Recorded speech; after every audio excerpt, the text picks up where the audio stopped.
Povo gaúcho, povo missioneiro. Opinião de hoje, neste período da Copa do Mundo, a maior Copa de futebol de todos os tempos, que está se realizando em 3 países e que é um sucesso extraordinário de público. 84 mil pessoas, 70 e tantas mil, parece que o público menor foi quase 70, 60 e tantos mil torcedores. Um sucesso extraordinário de organização, de beleza visual e de público. Realmente é o maior espetáculo da Terra. Evento nenhum chega aos pés do tamanho desta Copa do Mundo. E nós aqui do portal Rádio Cidade S.A. estamos acompanhando, conforme é possível, na medida do possível. Quando não se pode ver o jogo, a gente pega o replay, pega-se os registros pelos jornais e todo o jogo que se pode assistir. Muitos jogos são à tardinha, à noite e até na madrugada. Muitas vezes a gente assiste, porque a nossa ideia é aqui pelo portal Rádio Cidade S.A.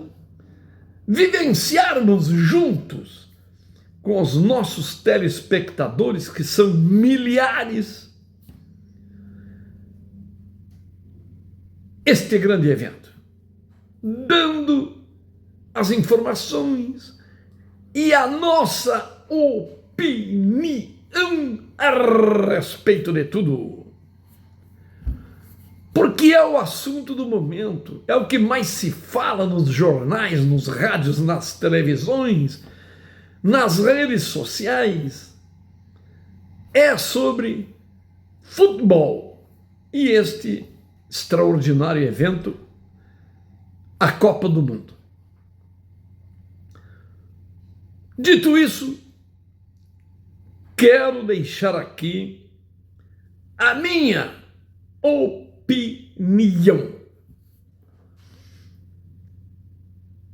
Se alguém pensava que haviam seleções favoritíssimas, primeiro lugar já decidido, praticamente encaminhado para essa ou aquela seleção, esqueça.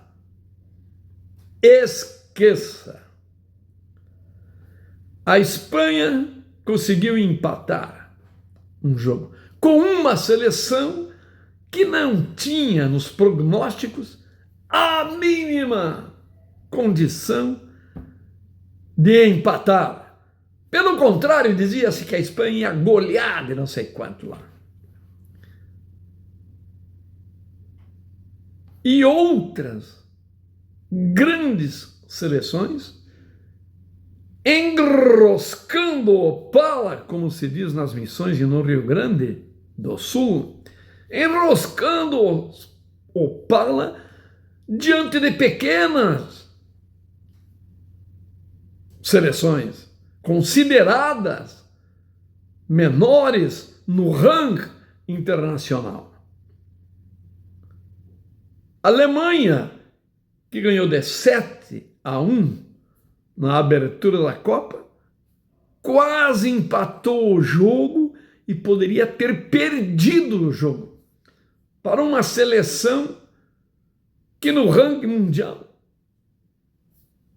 não tinha a menor possibilidade nos prognósticos dos entendidos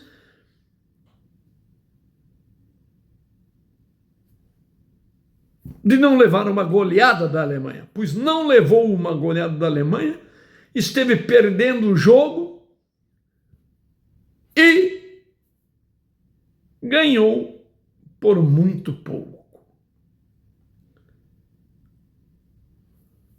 Seleções tipo Cabo Verde, Costa do Marfim, Croácia,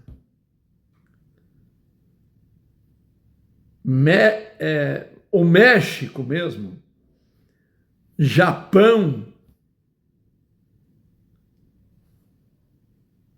criando grandes dificuldades às seleções que chegaram favoritíssimas. Conclusão desta observação: não tem seleção ruim, abaixo da crítica, que já entra no campo perdida, jogo perdido. Não tem.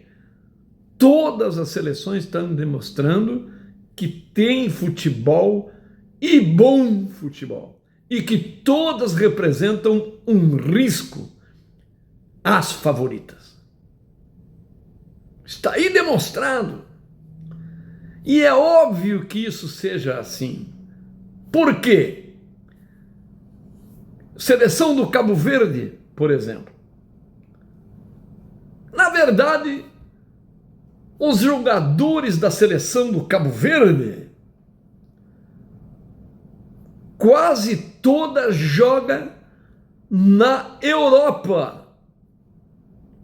São jogadores craques que jogam em times europeus há muitos anos. Há muitos anos. Aquela seleção tem um status, um estilo de jogo europeu da melhor qualidade. Eles são de nacionalidade lá do Cabo Verde, mas o futebol deles é forjado num dos melhores futebol do planeta, na Europa. Eles jogam em grandes times, médios times, e aprendem e praticam o futebol europeu de grande qualidade. Então, Cabo Verde, Costa do Marfim, essas coisas todas, o futebol é europeu. Mais da metade, quase todos os jogadores têm uma passagem por grandes times, por times preparados, com futebol moderno, competitivo, de qualidade. Então não julgue a seleção pela geografia, pela nacionalidade, mas pelo futebol, pela escola futebolística que os seus jogadores representam e praticam e estão dando demonstração clara, nítida, cristalina disto que acabo de dizer. Então não tem seleção que entre em campo derrotada. E todas, praticamente todas, têm demonstrado grande competência. Futebol moderno, ágil, força física, tática, melhor muitas vezes que grandes seleções, como é o caso do Uruguai. O Uruguai enroscou o pala, meus irmãos. O grande futebol uruguaio enroscou o pala com duas seleções. Empatou duas e quase perdeu. E este campeonato mundial está demonstrando, abra o olho às grandes seleções, consideradas grandes seleções. Abram o olho. Japão está jogando uma bola fantástica. A seleção dos Estados Unidos, primoroso, um futebol primoroso, moderno, tático, coletivo, tem time. Pode não ter grandes craques individuais, mas tem equipe, tem talento. A bola não esquenta no pé, não perdem no tranco. Futebol para frente. A seleção dos Estados Unidos demonstrando grande competência. E vai incomodar muito a seleção dos Estados Unidos, a seleção do Japão e outras tantas. E outras tantas. Prestem atenção no que estou dizendo. E para concluir este opinião, o Screte Canarinho ganhou de 3-0 do Haiti. Todas as apostas que eu vi, que eu ouvi, era 6-1, 5-1, 5-0, 4-0. Era para ser uma goleada. Era para a seleção Canarinho, a seleção brasileira, uma das favoritas ao título, ter cruzado de trator por cima da frágil seleção do Haiti. Ledo engano. Não foi isso que eu vi. No primeiro tempo, fizemos 3 gols, o que é satisfatório, e se apresentou um Brasil jogando um bom futebol, mas na minha ótica muito aquém de ser um rolo compressor, muito aquém de ser o grande Screte Canarinho de outras Copas, onde fomos campeões do mundo 5 vezes. Muito aquém. Mas apresentou um futebol razoável, aceitável, desde que evolua e que melhore muito. No primeiro tempo, no segundo tempo, não conseguimos nada contra o Haiti. O Haiti jogou um bom futebol no segundo tempo e não sofreu gol e demonstrou que poderia ter feito um gol na Cidadela Canarinho.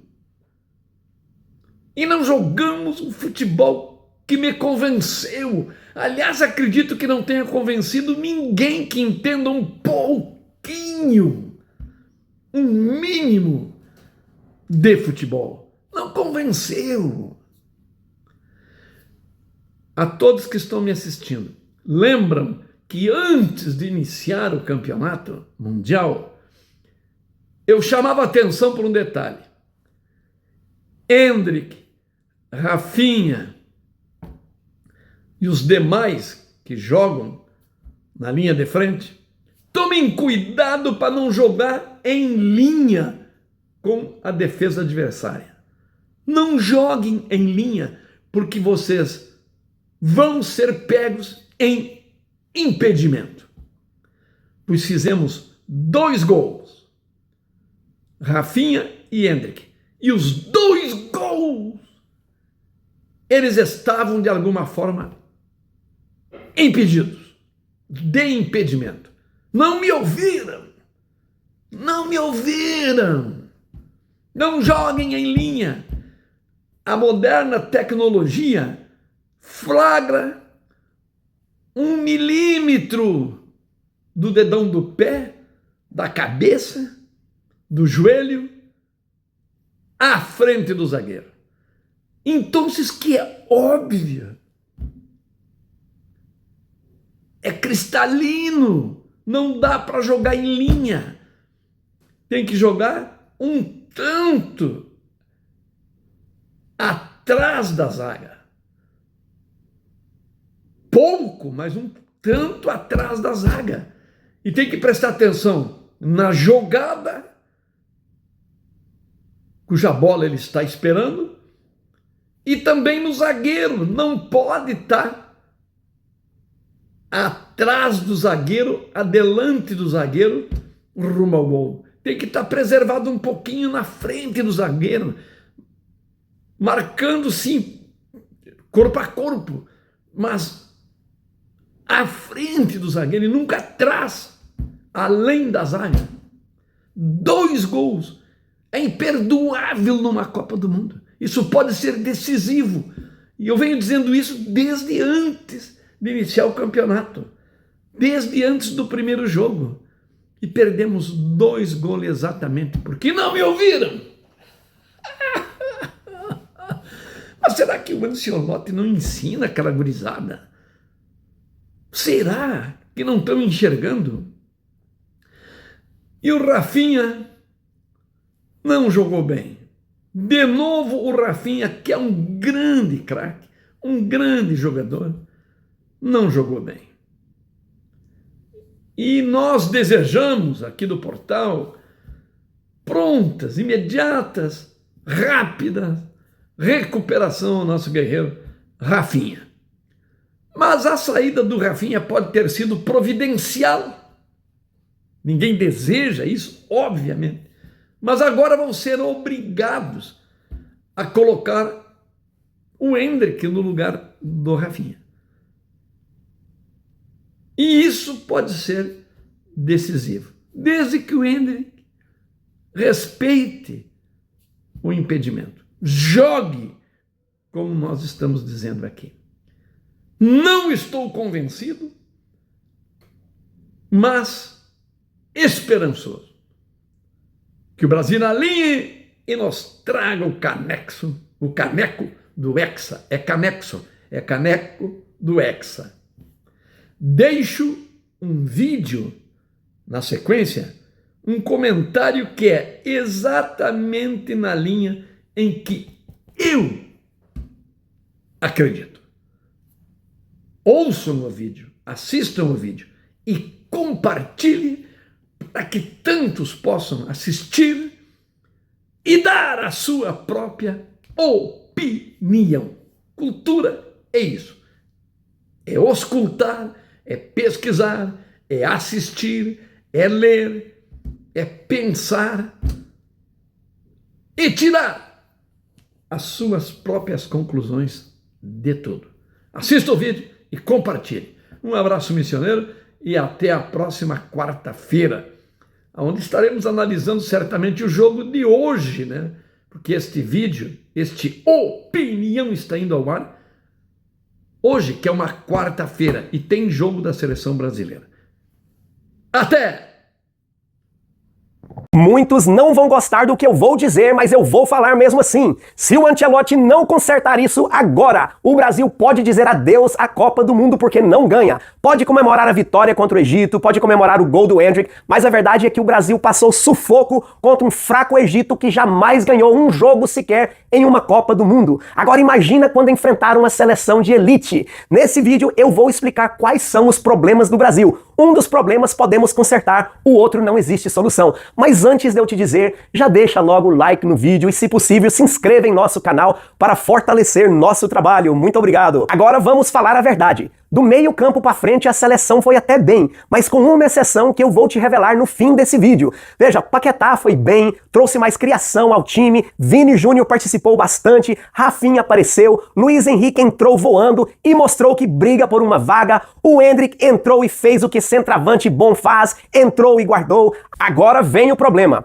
O primeiro problema da seleção está do meio para trás. O Casemiro foi mal demais e eu vou te revelar uma coisa aqui. O Ancelotti está escalando o Casemiro, mas é aquele Casemiro campeão de tudo pelo Real Madrid que o Ancelotti aprendeu a confiar de alguns anos atrás. Mas esse Casemiro do Real já não existe mais. O cara só chega atrasado na jogada, ele faz um monte de faltas, corre o risco de ser expulso em um jogo importante, vocês vão ver. E se o Ancelotti não acordar, pode morrer abraçado com essa convicção. Marquinhos e Ibanez também foram muito mal. O erro do Marquinhos gerou o gol, mas a verdade é que a defesa inteira sofreu demais no primeiro tempo. Já no segundo tempo, a parte defensiva melhorou muito com a entrada de Léo Pereira no lugar de Ibanez, Bremer no lugar de Marquinhos, Fabinho no lugar de Casemiro e Danilo no lugar de Bruno Guimarães. As mudanças trouxeram mais equilíbrio entre a defesa e o ataque, mas agora o problema é que infelizmente não existe solução. Entenda o tamanho do problema. O Wesley hoje é o melhor lateral direito do Brasil e ele se machucou. A solução que o Ancelotti encontrou foi o Danilo. E só pra vocês entenderem, se você não segue o futebol, hoje Danilo é reserva no Flamengo e ele nem joga mais de lateral direito por alguns anos. A seleção brasileira já teve Carlos Alberto Torres, Leandro, Jorginho, Cafu, atuando ali naquela lateral e todo mundo lembra deles. Hoje a safra é tão ruim que um zagueiro reserva do Flamengo tem que jogar na lateral da seleção brasileira porque não tem outro. Veja o tamanho do problema. Sem falar que do outro lado esquerdo, onde já atuou o mestre craque Júnior, Roberto Carlos, Branco, Leonardo, Marcelo, hoje tem Alexandro, que está super mal no Flamengo e está há meses de se aposentar. A coisa tá feia e só piora quando você olha para o gol. Quando você pensa em goleiros do Brasil, você lembra de Raul, Gilmar, Marcos, Tafarel, vai que é sua, Tafarel. Hoje temos Alisson, totalmente fora de forma, que não passa a mínima confiança.